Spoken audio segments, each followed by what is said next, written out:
The first of 8 ways to detect or to spot a covert narcissist is to observe the way they treat others. Now, sounds easy and it's a simple trick, but the problem that we encounter when we try to do that is we got to keep in mind we call them covert narcissists for a reason. They are undercover narcissists. They are pretending to be somebody else that they are not. So they may have us fooled.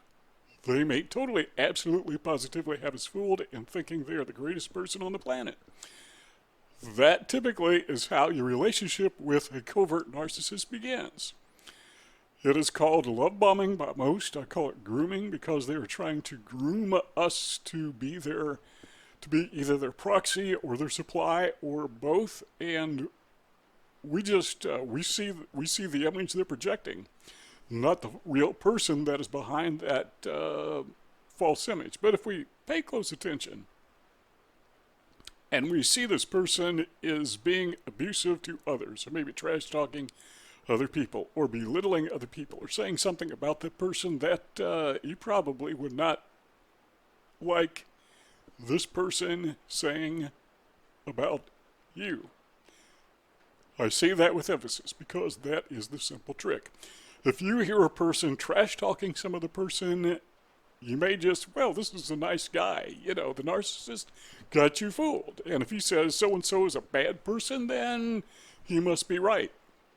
The way you override that is ask yourself if this person, who turns out to be a narcissist, were saying that about me, would I be okay with it? Now, who knows? If the guy's not a narcissist, he may be pointing out a genuine danger in another person. Sometimes it happens.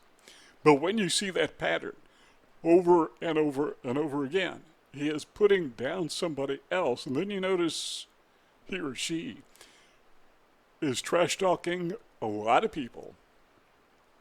And that seems to be a pattern, consistent. I had a narcissist friend, put that in quotes by the way, who noticed that other people were arrogant. And he would name people by name. This person is arrogant. Then he'd name somebody else. I remember I was with him one time, and he rattled off the names of like 6 people in a row. And I didn't realize what he was doing at the time, but it was projection. But I did realize, no, these people are not all arrogant. And then after I thought about it, yeah, this is a projection. My good buddy here has a problem with pride. He has a problem with arrogance. Or maybe he has a problem with inferiority, and he's attacking these other people as a way of lifting himself up, which I think ultimately is what he was doing. Number 2 is this: not only how they treat others, but observe how they treated others. We're going to put a past tense, but basically the same principle applies.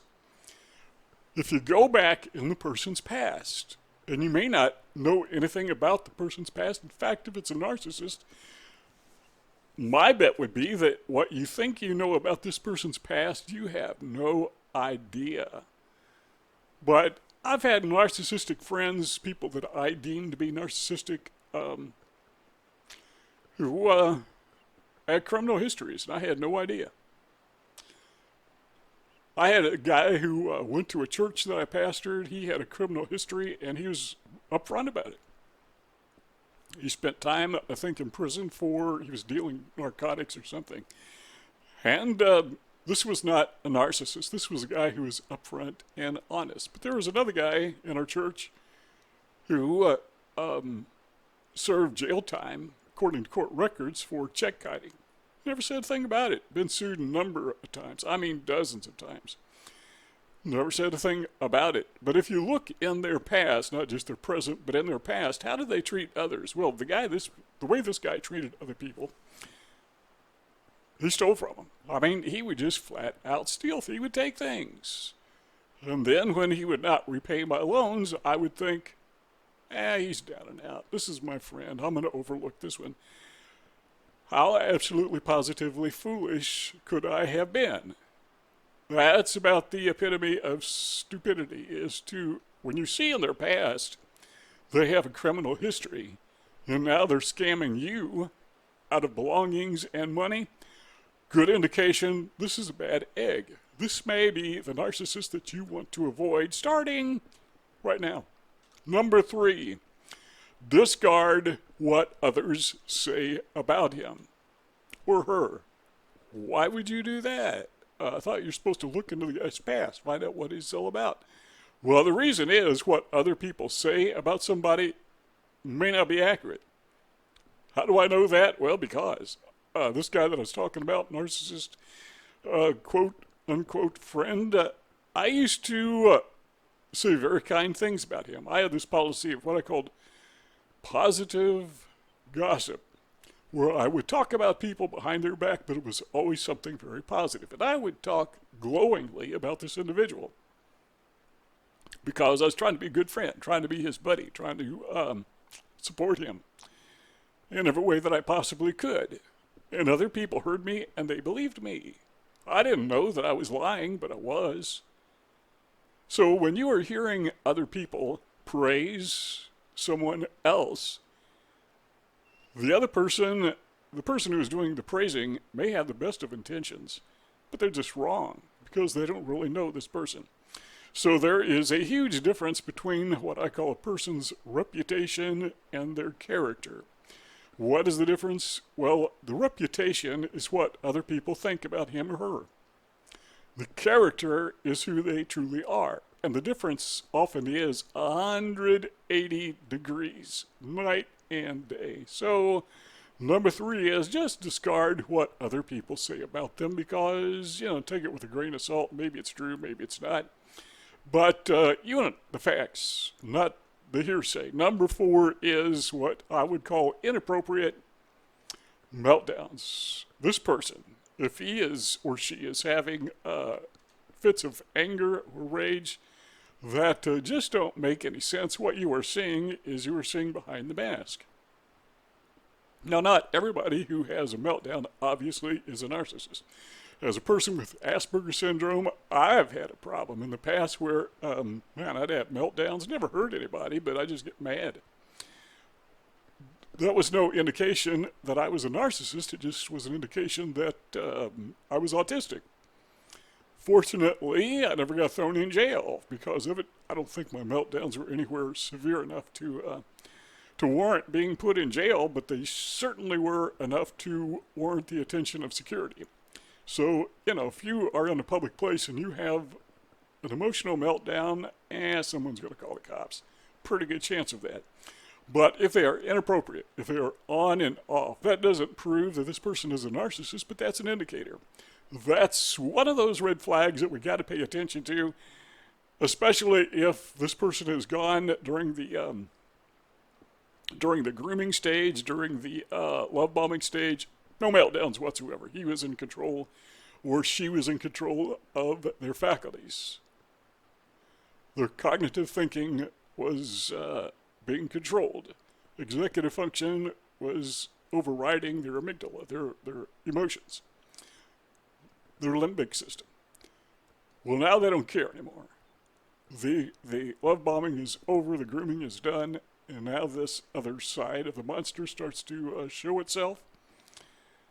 That may very well be a narcissist. Pay attention to that. It's important. Number 5 is what I would call misplaced or inconsistent empathy.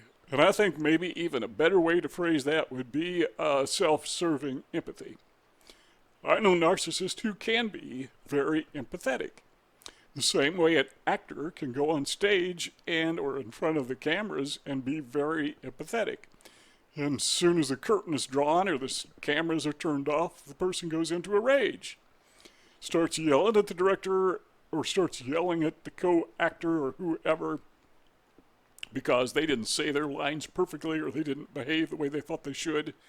But when the camera comes back on or the curtain is opened again, they go right back to being empathetic. It's self-serving empathy. It's what makes them look good. And a lot of times you'll find that people with narcissistic traits are really good at faking empathy. I mean, they're really good at it, but it's self-serving. They want you to think highly of them because they are so empathetic.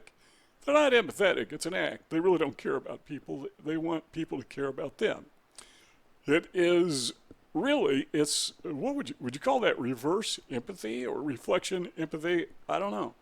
But it's empathy not out of compassion for other people, but it's empathy out of self-serving motives. Number 6 is lies by omission. We talk about this a lot in my on my channel, and lies by omission is simply when they leave stuff out of their life story or anything. You know, they give you this kind of like the salesman who tells you all about the car and how great it is and all the things on it, all the features or whatever. Forgets to tell you it doesn't have an engine. He didn't forget, he just didn't tell you. Now, I've never had a salesman do that to me, but I have had him hide things like, I bought a car it's been probably almost 8 years ago, but I bought a car that was advertised. It had about 8,000 miles on it, and yeah, I was impressed. But when I went to pick it up and started signing the paperwork, he just mentioned that it had 9,000 miles on it.